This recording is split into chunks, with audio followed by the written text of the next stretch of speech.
Good afternoon, everybody. I am Professor S. Paul of Roboticon. This is another development of Roboticon.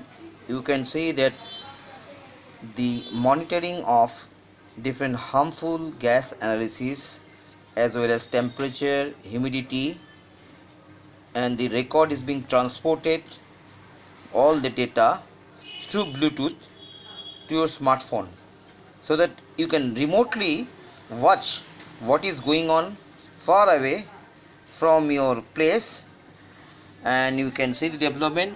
This one is this Bluetooth, this particular thing is Bluetooth, and you see this blue one, this is the temperature and humidity sensor, and this one is a gas sensor which is analyzing the carbon monoxide and LPG smoke and other harmful gases. This is being connected to the Arduino board, and the gas analysis is being transported. You can see the thing in the smartphone.